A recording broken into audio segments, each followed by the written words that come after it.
Welcome to our ஆன்மீக களஞ்சியம் channel. இன்னைக்கு நம்ம மகாபிரிவா மகிமையில் திருவாரூர் சுவாமிகளுக்கு உன் பெயரில் நிலம் வாங்கு என்று மகாபிரிவா அருளியது வாக்கு பலிதமானதை தெரிந்து கொள்ளலாம். போதனூர் பாப்பா எனும் ஸ்ரீ மகாபெரிவார் பக்தரின் அனுபவம் இது. ஸ்ரீ மகாபெரிவாளின் அருள சந்நியாசம் பெற்று ஸ்ரீ திருவாரூர் சுவாமிகள் என அழைக்கப்பட்டவர் திருவாரூரில் தங்கியிருந்தார். போதனூர் பாப்பா அவரிடம் அடிக்கடி செல்வதுண்டு. 1986 திருவாரூர் சுவாமிகளின் உடல்நிலை மோசமாகி போனது. இந்த செய்தியை பாப்பா காஞ்சியில் வாசம் செய்து கொண்டிருந்த ஸ்ரீ பெரியவாளிடம் தெரிவிக்க சென்றார். செய்தியை கூறியவுடன் ஸ்ரீ பெரியவா, நீதான் இனிமேல் திருவாரூர் சுவாமிகளுக்கு எல்லாம் செய்யணும். உடனே சிகை வச்சுக்கோ. சுவாமிகளுக்காக உன் பெயரில் இடம் ஒன்று வாங்கி அந்த இடத்தில் சுவாமிகள் சித்தி ஆன பிறகு வைக்க வேண்டும் என்று சொன்னார். மகாபாக்கியம், ஸ்ரீ பெரியவா உத்தரவுப்படி செய்கிறேன் என்று பாப்பா கூறி விடைபெற்றார். திருவாரூர் வந்து சுவாமிகளை பார்த்தபோது உடல்நிலை சற்று முன்னேறி இருப்பதாக தெரிந்தது. சுவாமிகளுக்கு ஆபத்து தற்போது இல்லை, எதுவும் நடக்காது என மனதில் நினைத்த போதே ஸ்ரீ பெரியவாளின் கட்டளையின்படி இடம் வாங்க வேண்டுமே என கவலை பிறந்தது. உடனே திருவாரூரில் இடம் வாங்குவதற்காக வக்கீல் சேகர் என்பவரிடம் சொல்லிவிட்டு வந்தார். அந்த வாரத்தில் 2 முறை திருவாரூர் சுவாமிகளை பார்த்துவிட்டு வந்தார்.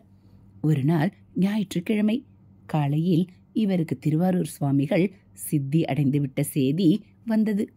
உடனே காரில் அங்கே விரைந்து சித்தியடைந்த சுவாமிகளை தரிசனம் செய்துவிட்டு வக்கீல் சேகரோடு இடத்திற்கு ஏற்பாடு செய்ய தொடங்கினார். ஆனால் எத்தனை அலைந்தும் யாரும் இடம் கொடுக்க தயங்கினார்கள். ஒரு பொது இடத்தை வக்கீல் இவருக்கு காட்டிய போது அந்த இடம் இவருக்கு பிடிக்கவில்லை. என்ன செய்வதென்று புரியாத நிலையில் திரு பாப்பா இதை உடனே காஞ்சி மகானிடம் தெரிவிக்க சொல்லி ஸ்ரீமடத்திற்கு போனில் தகவல் சொன்னார். உடனே மடத்தில் ஸ்ரீ பெரியவாளிடம் இதை கூறி திருவாரூர் சுவாமிகளை மேலப்பூதனூருக்கு எடுத்துச் சென்று எல்லா காரியங்களையும் செய்யவும் என்று ஸ்ரீ பெரியவா உத்தரவானதை தெரிவித்தார்கள்.